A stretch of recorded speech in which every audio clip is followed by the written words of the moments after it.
नमस्ते स्टूडेंट्स। मैं सेल्फ जेविन Kavita Sharma, faculty for physics science, Jyoti Vidyapeeth women's university. Students, आज हम कारक के बारे में अध्ययन करेंगे। ठीक है। कारक कारक किसे कहते हैं? क्रिया का जो संपादन करने वाला होता है उसको हम कारक कहते हैं, अर्थात जो क्रिया का जनक होता है उसे कारक कहा जाता है। तो जैसे क्रिया जनकत्वम कारकत्वम, क्रिया का जो संपादन करता है, जिसका प्रयोग होता है, जिसका उपयोग होता है, उसे हम कारक कहते हैं। क्रियावनकत्वम कारकत्वम, ठीक है, जिसका क्रिया से सीधा संबंध हो उसे हम कारक कहते हैं। ठीक है। अब है कारक। कर्ता कर्म च संप्रदान तथेव च, कर्ता कर्म करण च संप्रदान तथेव च आपादान कर्ण चतुर्थ कारकाणि शब्द। इसमें ये बताया गया कि कारक संस्कृत भाषा में 6 कारक माने जाते हैं और हिंदी में कितने होते हैं? 8 होते हैं। संस्कृत में कौन कौन से होते हैं? है हाँ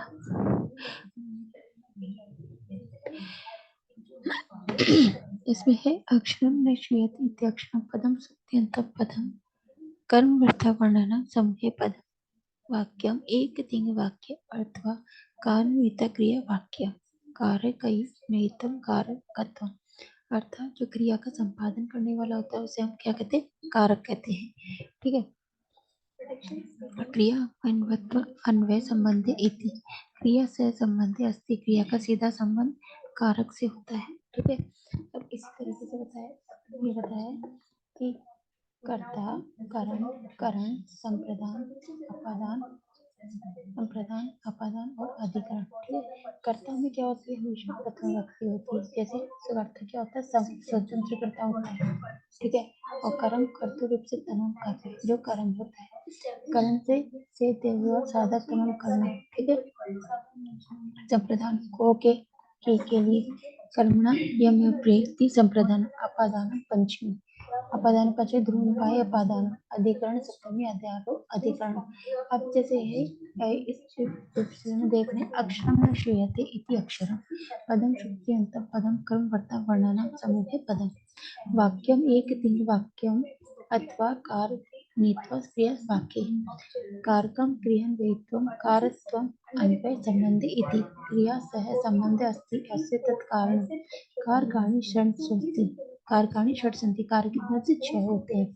कर्ता कर्म करण च संप्रदानं तथैव च आपादान मिथ्याव कारकाणि षट्। कर्ता कर्म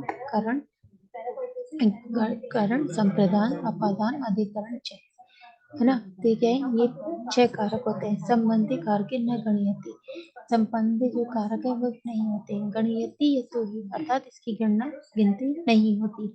सही इसका साक्षात क्रिया से इसके जो कर्ता होता है, वो जो संबंध होता है क्रिया का, इसके साथ सीधा संबंध होता है।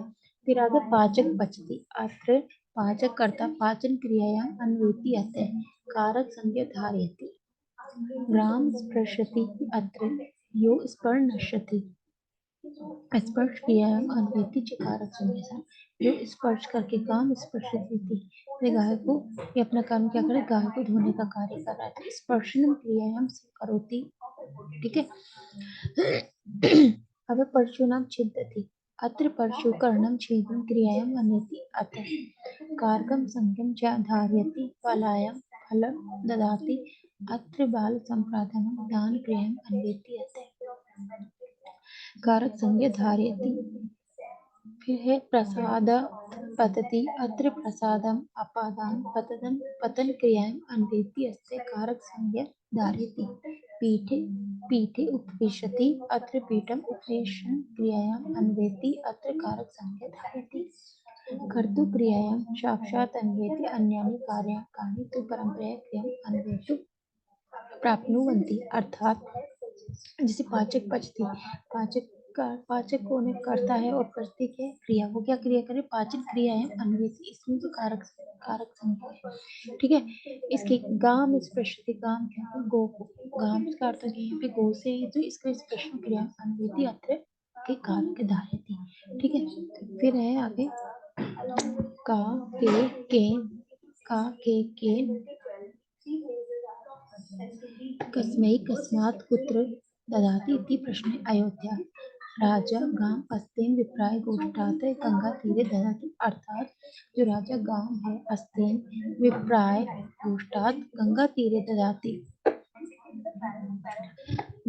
इति वाक्ये समाहित भवति। अतः दान क्रियायां षडपि कारकाणि अन्वितानि भवन्ति इति स्पष्टम्। अयोध्या अन्वय रागी एव न तो दान क्रियायां, अतः षष्ठी विभक्ति संबंध कारक न इति। ठीक है, अब इसमें क्या होता है, इसमें संबंध कारक नहीं है। फिर स्वतंत्र क्रिया स्वतंत्र क्रियायां स्वतंत्र विवक्षति अर्थकर्ता यथा स्यात् इति सूत्रार्थ स्वतंत्र नाम व्यापार राक्ष्यते। उदाहरण बाल खादति, खादतो खाद करते खाना, भक्षणं क्रियायां सा क्रिया बाले तिष्ठति, अनेन क्रियायां आश्रय बालक अर्थात बाल करता इति क्रिया। ठीक है, तो ये क्या कह रहा है कि जो बाल क्रिया है उससे के बारे में बता रहा है, इसके बारे में फिर कारण। तो इससे पहले अभी मैंने आपको बताया प्रथम विभक्ति वाला, ये बता रहा है स्वतंत्र कर्ता। तो कर्ता क्या होता है, स्वतंत्र कर्ता करता है, जैसे प्रथम विभक्ति है, इसमें स्वतंत्र कर्ता प्रातिपदिक का लिंग परिमाण वचन मात्रा है। तो ये क्या करता है, जो प्रातिपदिक का लिंग हो, परिमाण हो, वचन हो, मात्रा, सब में क्या होती है, प्रथम विभक्ति होती है। और लिंग मात्र जिनमें किसी लिंग की उपस्थिति नहीं होती, जैसे लिंग में तटी तटन हो गई ना। प्रातिपदिक का अर्थ करते हो कि जिन शब्दों को उच्चारण करने पे जो जिन शब्दों का उच्चारण करने पे वे प्रातिपदिक जैसे राम, हरि, रमा, ये सब क्या प्रातिपदिक है। परिमाण माप वचनों को लेकर के जो परिमाण है उसे वो माप के, जैसे 1 2 3 4 जो हो गई वो माप के हो गई। ठीक है, फिर है वचन मात्र। संज्ञावाचक शब्दों में जो वचन होते हैं, जैसे एक वचन, द्विवचन और बहुवचन, ये क्या होगी, संख्या मात्र में होते हैं। जो आगे आगे कर्तृत्व से तमाम कर्म, कर्तृत्व से तमाम कर्म में क्या होगा, कर्ता क्रिया से विशेषण रूप इच्छति तस्य तस्य कर्म संज्ञा भवति। अर्थात इसमें बताया है कि कर्ता क्रिया के अनुसार विकसित अत्यधिक चाहे गए पदार्थ की कार्य संज्ञा होती है। अर्थात जैसे पाचक तंडुलान पचती, पाचक है तंडुलान पचती। अब पाचक तो क्या है, इसमें करता है, तंडुलान पचती मतलब कि उसकी किसकी तंडुल क्या होगी, चावल की इसकी इच्छा है। से ग्रामम गच्छति, वह क्या गांव जाता है ना। अस्मिन वाक्य कर्तु इप्सित ग्रामम अस्ति अतः ग्रामस्य कर्म संज्ञा भवति अनभिहिते सूत्रे यत्र कर्म अनुक्तं भवेत् तत्रापि अनेन सूत्रेण कर्मकारस्य विधानं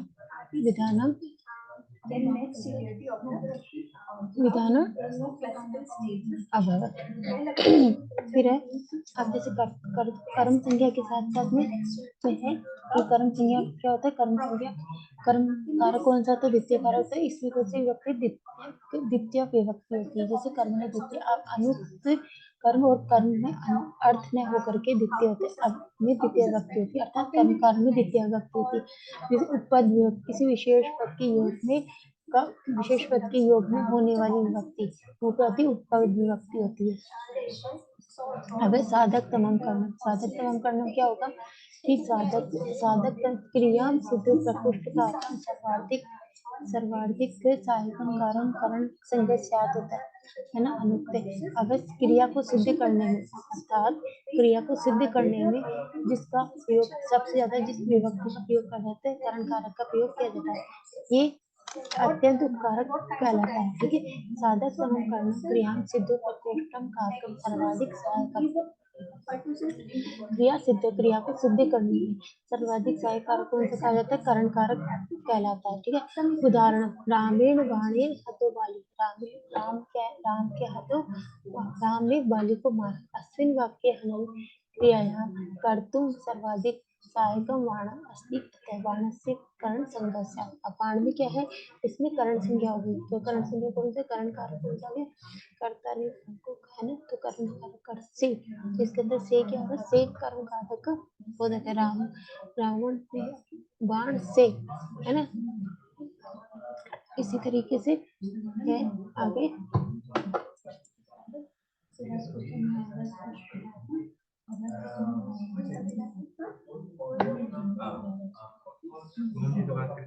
संप्रदान कर्मणा यम अतिरेति संप्रदानम दान कर्मणा यम विशेष रूपेण तुष्यति तस्य संप्रदान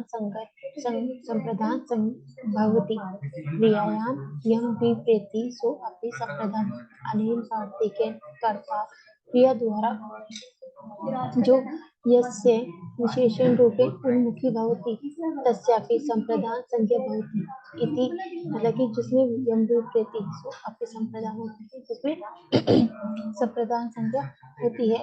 उदाहरण विप्राय गाम ददाति अस्मिन् वाक्ये दान क्रमण विप्राम तुष्यति एव विप्रस्य संप्रदान संज्ञा होती है।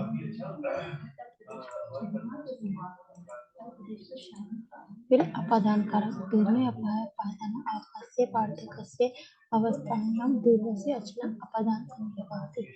बालक ग्रामात् गच्छति बालक ग्रामात् आयाति अत्र बालकस्य ग्राम प्रातःकालीन भवति अतः ग्राम इति शब्दस्य अपादान संज्ञा भवति।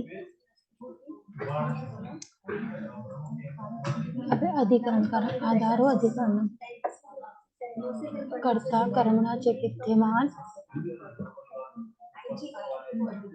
क्रियाया ये आधारो भवति से अधिकरणं कथ्यते, अर्थात यस्मिन् स्थाने कर्ता कर्मणा वा द्वारा क्रियायां संपर्कनं भवति तदधिकरणं कथ्यते। उदाहरणं स्थाल्यां पचति अस्मिन् वाक्ये पाचन कार्यस्य आधारस्थालिका अस्ति अतः स्थालिकायाम् अधिकरणं संगच्छेत्।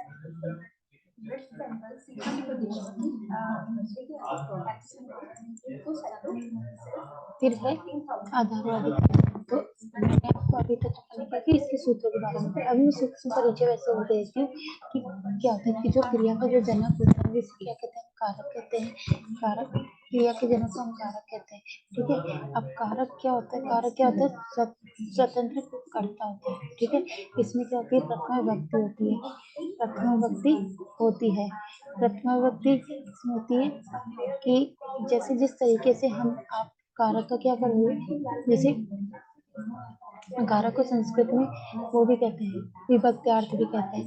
किसी व्यक्ति ने किसी रूप में क्रिया का संपादन किसके तत्व को कहते हैं, कारक। यही कारण प्रत्येक कारक क्रिया का के साथ प्रत्यक्ष संबंध अवश्य रहता है। जैसे करोति निर्वहति क्रिया होती कारक है ना।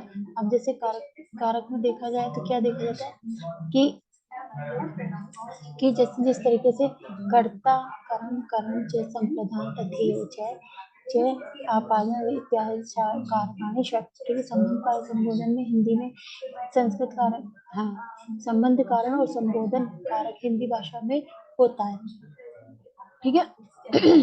अर्थात जो संबंध कारक और संबोधन है इनमें क्या होती है, प्रथम वक्ति होती है और संबंध में सभी व्यक्तियों के लिए संबंध को रखा गया है, ठीक है।